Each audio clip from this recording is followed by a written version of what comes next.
Ng International Criminal Court o ICC ang pagbubukas ng Pilipinas sa pakikipagtulungan sa investigasyon sa mga kaso ng pagpatay na may kaugnayan sa kampanya kontra iligal na droga sa Biruin nyo ho mga kababayan, 1 taon, no? Makalipas, hindi pumapayag ang Department of Justice, mga bossing. Hanggang sa umabot sa punto na, o sige, pag-aaralan namin kung ano ang stand sa International Criminal Court. Tapos yung mga DDS, paulit-ulit na, hindi nga papapasukin yung ICC. Hindi nga makikipag-cooperate yung ICC. At si Bato inuuto yung Department of Justice, no? Alam nyo naman na hindi nila papapasukin niya, etc. Walang jurisdiction. Simulat sa pulho, mga kababayan, yun ang dahilan ni Bato de la Rosa. Walang jurisdiction ang International Criminal Court. Kaya lang ho, mga bossing, eto na. Siguro, dahil ho sa pag-aaral, no? Pag-iimbestiga kung ano ba ang stand ng ICC, ng Department of Justice, at ni Pangulong Bongbong Marcos, napagtantuho nila, mga kababayan, panahon na para makipagtulungan na, makipag-usap na, buksan na ang Pilipinas sa International Criminal Court. Sabi ni Shiro Kansaki, waiting for ICC, not INC rally. Wala ding nagawa yan. Ano mga kababayan? Oo. Tuloy natin. sa ilalim ng administrasyon ni dating Pangulong Rodrigo Duterte. Ayon kay Justice Secretary Crispin Boying Remulla, handa ang gobyerno na makipag-usap sa ICC sa piling aspeto ng investigasyon habang binigyan diin ang malinaw na hangganan ng kanilang kooperasyon. O yan. Pero napapansin niyo po yung kampo ng mga Duterte, mga kababayan. Mentras po lumalapit yung usaping ICC, mentras po lumalapit yung usaping impeachment, lalo ho silang nagwawala. Lalo ho silang hindi tumitigil sa paninira sa ating gobyerno. Ngayon nga po, may bycam pa. Hindi ko na tinatapik. Bakit ho, mga kababayan? Halata naman po na namumuliti ka lang. Nung una, gaa. Nung nahuli, hindi na gaa. Bycam na lang daw po. Sabi ko, titigilan ko na kayo mag-topic nito. Kasi ang gagawin lang ho niya mga yan, mga boss chief amo, sir, magpapahabol lang po ng magpapahabol. Tayo naman po, hahabol ng pagpapaliwanag, pero umiilap naman po yung mga yan. Biglang, iba na yung pag-uusapan. Hindi naman saga yung sinasabi. Yung mga ganun ho, mga kababayan, alam nyo ho, kaya ayokong nakikipag-debate doon sa mga DDS na nagsasabi, debate tayo.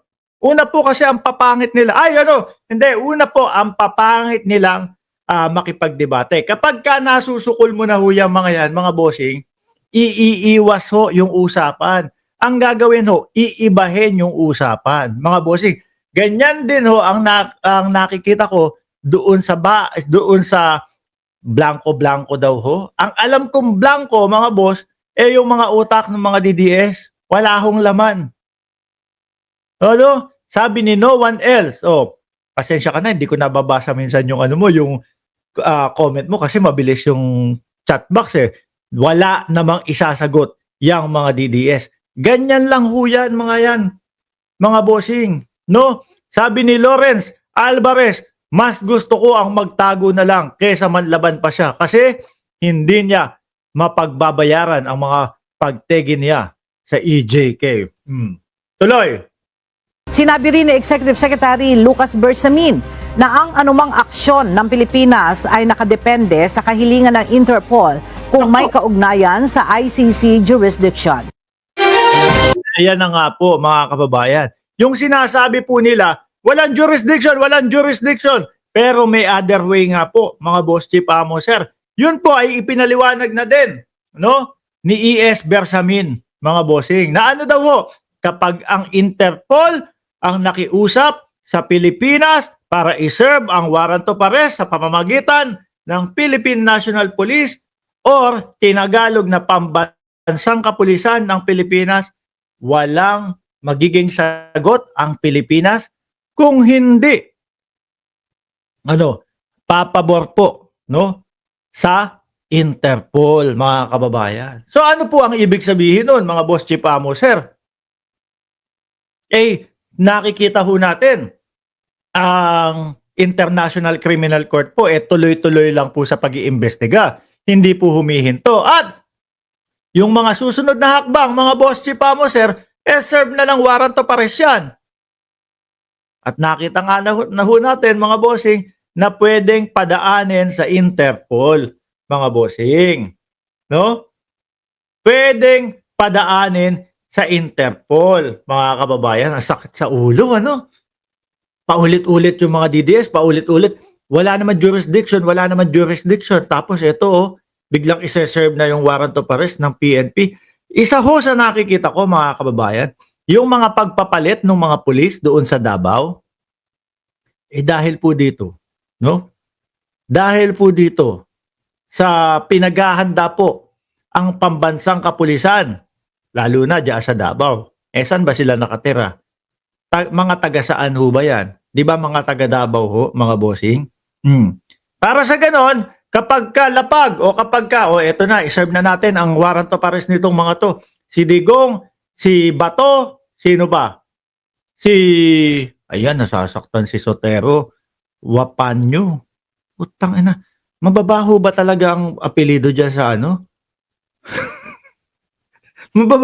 Mababaho ba talaga ang apelido dyan sa Davao? Sotero Wapanyo. Ano, anak na, BA5 bot-bot, magkano bayad mo? Wag nyo kaming ginagamitan ng bot ninyo. Pang Davao lang yan. Diyan lang yan. hindi umuubra yung sakit niyan sa amin. Sotero Wapanyo. Pagka hinuli na sila Digong, ito siguro unang-unang iiyak. So yung mga kapulisan sa Davao, mga bossing, pinagpapalitan na, di ba? Naalala nyo? Baka paghahanda po yan. Para kapag ready na yung warrant of arrest, eto na. Walang tatanggi. Lahat sasama. Kailangan din ho, mga boss chief amo, sir. Marami din pong ipadala dyan. Bakit to? Mukhang eto naman pong grupo ni Digong, hindi po basta-basta magpapahuli, mga kababayan. Lalo na, alam natin, yung mga litrato, yung mga video dati, ni dating Pangulong Duterte, ang haba ng mga dala. At laging sinasabi, anong walang jurisdiction? Sabi ni Samael, anong walang jurisdiction? Ang PLA, Chinese Navy, walang jurisdiction po. Diba si Pangulong Duterte, laging may mga dalang, mabibigat na armas. So kailangan handa din ang mga kapulisan. Hindi naman po pwede na iisa lang ang magse-serve ng warrant of arrest dyan. Kailangan madami. Di ba? Yung dati na ipinadala kay Buloy na 2,000, umabot ba ng 2,000 o 4,000 yun? Tingin ko dito sa pag-serve ng warrant of arrest kaila Tobats, kaila Bungo, yan, sa mga taga Davao. Dapat mga 4,000 hanggang 5,000, mga bossing. Bakit? Sa mga interview pa lang ho nila, mga kababayan, ramdam na natin na talagang hindi magpapakuha yung mga yan at hindi papayag na mahuli o maaresto yung mga yan. Di ba? Sabi ni Elizabeth Mendoza, Bato, magpadurog ka na lang sa bakho. Di naging buhangin na ho yun. Sabi ni Nico Santos, Boss Mark, desperado na ang mga Duterte at Bato, tuloy lang ang paninira. Kaya nga ho nila ginagawa yung mga yan Kaya po panay ang gawa ng mga issue ng mga yan, mga bossing. Kasi ho, gusto nilang matanggal sa posisyon o matanggal sa pagka-presidente si PBBM ho. Bakit? Mga bossing. Kapag ka natanggal, si Pangulong Bongbong Marcos, Kibuloy, labas ka na dyan. No? Kibuloy, labas ka na dyan. Sino pa? Ano pa? Baka yung mga EJK na iniimbestigahan yan, inaalam niya, wala na ho yan. Diba? Dahil ang nakikita ko na lang ho, mga kababayan, yun na lang po ang makakapagsalba sa kanila, lalong-lalo na kay Roque, mga bossing. Di ba? Oh.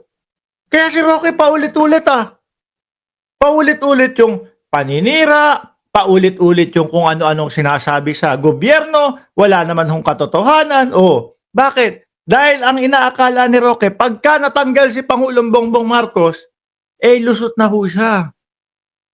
Kaso, back up ng Pangulo. O, ang taong bayan. Paano yan? Di ba? Mahirap pabagsakin yan. No? Yung sinasabi nyo, nakakampi ninyo ang taong bayan, yung patawag nyo nga ng EDSA, hanggang ngayon, 32 pa din ang uma-attend. Karamihan pa mga vloggers. Mga vloggers na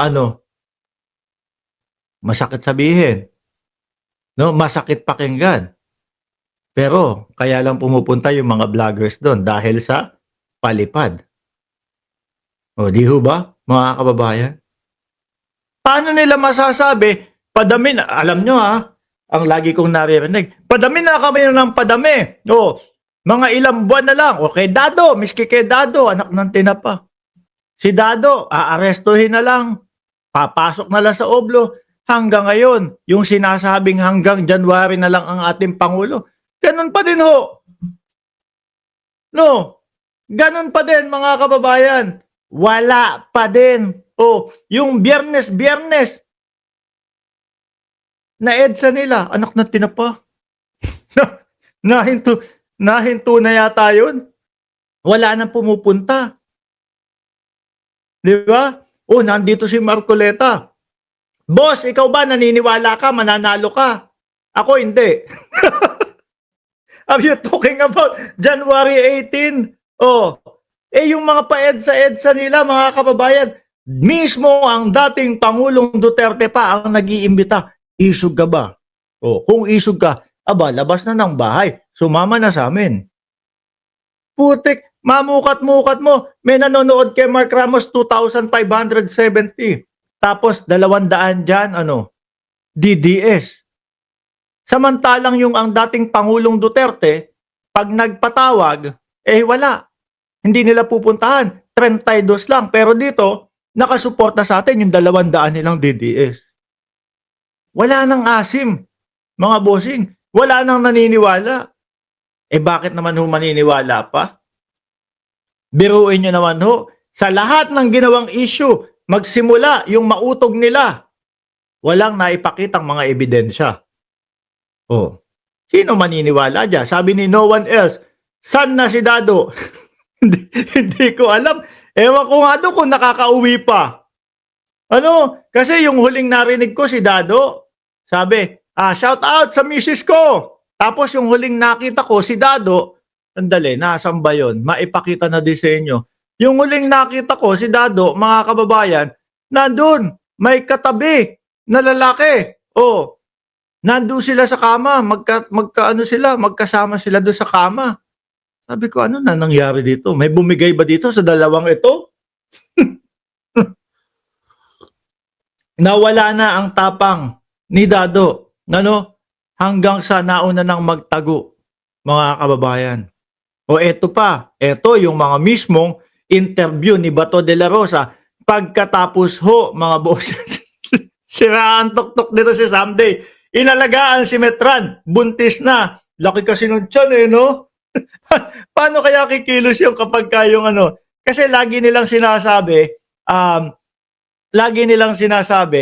sisilaban yung mga vlogger na sumusuporta kay Pangulong Bongbong Marcos, pagpapapatayin daw po yung mga vlogger na sumusuporta kay Pangulong Bongbong Marcos. Sabi ni Supremo Pizza, screenshot lang kayo. Sige, pag bumaliktad ang gulong, yari kayo. Pag uminit ang ulo ko, yari kayo. Sabi po ni Supreme Pizza Dado. Yung mga kasama niya doon sa FGF, kasama si Metran, ang lalaki ng tiyan. Sabi ko, paano kaya magtaas ng armas to? Pag ganun, sasayad doon sa tiyan, sa gilid. Di ba, yung iba, paano kaya iaangat? Siguro may mga kahit papaano, 2 kilo, 3 kilo, yung bigat ng bengbeng. Paano maiaangat ng 84 anyos na yun? na tungkod nga doon na lang nakaasa. 'Di ba?